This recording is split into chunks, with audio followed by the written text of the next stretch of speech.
Hello दोस्तों, मैं आज आपके लिए एक नई कहानी लेके आई हूँ।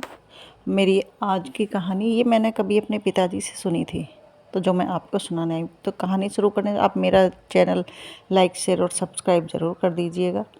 तो चलिए ये कहानी मैं सुनाती हूँ महाभारत काल की। महाभारत काल में जब महाभारत युद्ध चल रहा था, उस समय पर दुर्योधन की लगातार हार हुए जा रही थी।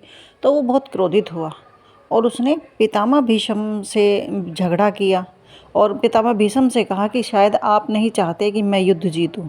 आप कर्ण को मेरे अपनी ध्वजा के नीचे लड़ने नहीं देंगे और मैं युद्ध जीतूंगा नहीं। आप मेरे साथ रहकर भी पांडवों का पक्ष लेते हैं। तो उन्होंने बहुत बात कही पितामह भीष्म को, जिससे पितामह भीष्म क्रोधित हो गए और पितामह भीष्म ने ये निर्णय लिया कि पांडुपुत्र कल का सूर्य अस्त नहीं देखेंगे। और दुर्योधन से भी ये कहा कि मेरे पास जो ये 5 बाण हैं, मैं ये 5 बाण आज पांचों पांडवों के नाम का रखता हूँ और कल वो सूर्यास्त नहीं देखेंगे। ये मेरी प्रतिज्ञा है। अब ये सब चीज़ ऐसा कहकर पितामह भीष्म अपने शिविर की तरफ चले गए। अब जब वो अपने शिविर की तरफ चले गए, तो अब ये सारी जो बातें थीं वो हमारे भगवान कृष्ण जी जो हैं उनको पता चली कि पितामह भीष्म ने 5 बाण रख लिए हैं जो पांचों पांडवों के लिए हैं। अब उन्होंने सोचा कि अगर ये कल ऐसा हुआ तो ये युद्ध तो कल ही ख़त्म हो जाएगा। उन्होंने युक्ति लगाई कि अब क्या किया जाए, क्योंकि छलिया है ना, छलने का काम तो आता है उन्हें। उन्होंने युक्ति लगाई। वो गए, दौड़े दौड़े द्रौपदी के पास गए, जो अपने महल में अपने शिविर में आराम कर रही थी। द्रौपदी से बोले कि तुम यहाँ आराम कर रही हो और हमारा तो अगर तुम यहाँ आराम करोगी तो हम तो युद्ध हार जाएंगे। द्रौपदी ने कहा कि माधव बताओ तो सही क्या बात है। उनने कि तुरंत चलिए मेरे साथ, बताने का समय नहीं है, आइए। द्रौपदी बिना कुछ कहे कान्हा के साथ चल दी। कान्हा जी ने उन्हें रास्ते में सब कुछ समझाया, जो जो उन्हें करना था उन्होंने कहा। तो जब वो वहाँ पहुँचे तो द्रौपदी ने कहा कि ये तो पितामह भीष्म का शिविर है। तो उन्होंने कहा कि हाँ, आपको यहीं पर जाना है। उन्होंने द्रौपदी से कहा कि आपको पितामह भीष्म के जाके चरण स्पर्श करने हैं। वो द्रौपदी को एक साधारण वस्त्र पहनाकर ले गए थे। उन्हें कि जब आप जाएंगी तो उनके चरण स्पर्श जब करेंगी तो तब तक उनके चरण स्पर्श, उनके चरणों को मत छोड़ना जब तक वो आपको अखंड सौभाग्यवती का आशीर्वाद ना दे दें। द्रौपदी अंदर गई, उन्होंने वैसा ही किया और जाकर पितामह भीष्म के चरणों को पकड़ के बैठ गई। पितामह भीष्म ने कहा कि पुत्री, कौन हो तुम? तो द्रौपदी कुछ ना बोली और उनके चरण स्पर्श करके बैठी रही। तो पितामह भीष्म ने उनको आशीर्वाद दिया, लेकिन उन्होंने कहा कि मैं जब तक आपके चरण नहीं छोड़ूंगी, जब तक आप मुझे अखंड सौभाग्यवती का आशीर्वाद नहीं देंगे। पितामह भीष्म ने कहा कि अच्छा पुत्री, चलो ठीक है, मैं आपको आशीर्वाद देता हूँ कि आप अखंड सौभाग्यवती हो।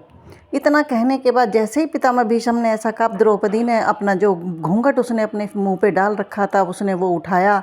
तो पितामह भीष्म ने कहा कि अरे द्रौपदी, तुम यहाँ? तो द्रौपदी ने कहा कि पितामह, आपने जो ये 5 बाण रखे हुए हैं मेरे पतियों को मारने के लिए, अगर अगर इन 5 में से एक भी मारा जाएगा तो क्या आपका वचन झूठा नहीं कहलाएगा? पितामह भीष्म ने कहा कि द्रौपदी, ये तो तुमने मुझे धर्म संकट में डाल दिया, पर मैंने जो आशीर्वाद दिया है सो मैंने वो दे दिया। पर एक बात बताओ द्रौपदी पुत्री, कि तुम यहाँ पर अपने आप तो नहीं आई। वो कहाँ है जो तुमको यहाँ लेके आया है? वो छलिया है कहाँ जिसने ये सारा नाटक रचाया है? द्रौपदी ने कहा। तो द्रौपदी ने बताया कि कान्हा कहाँ पर हैं। तो पितामह भीष्म द्रौपदी के कहे अनुसार जब अपने शिविर से बाहर गए तो देखा कि कान्हा जी दूर एक पेड़ के नीचे खड़े हैं और कहते हैं कि द्रौपदी की चप्पलें भी उनके हाथों में थीं। पितामह भीष्म ने कहा कि हे पुत्री, तुम्हारे पतियों की रक्षा तो खुद कृष्ण मुरारी करते हैं, तो तुम्हें चिंता करने की क्या ज़रूरत है? तब पितामह भीष्म द्रौपदी से बोलते हैं कि हे द्रौपदी, तुमने मेरे कुल का हे द्रौपदी मेरी पुत्री, तूने मेरे कुल का मान बढ़ा डाला। तेरे घर का रंग पहरा देता होगा वो जो दुनिया का रखवाला है।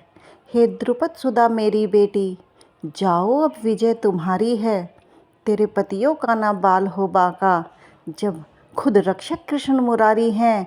इतना कह के पितामह भीष्म ने द्रौपदी को आशीर्वाद दिया और दूर खड़े कान्हा को वहीं दूर से ही प्रणाम किया, क्योंकि कान्हा इतनी दूर चप्पलें लेके इसीलिए खड़े थे कि कोई ये ना देख सके कि आज पितामह के शिविर में द्रौपदी आई है।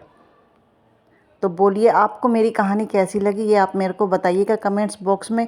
और अगर कुछ गलती हो गई हो तो उसको भी माफ़ करिएगा, और मेरी लाइक शेयर और सब्सक्राइब ज़रूर करिएगा और बोलिएगा राधे राधे।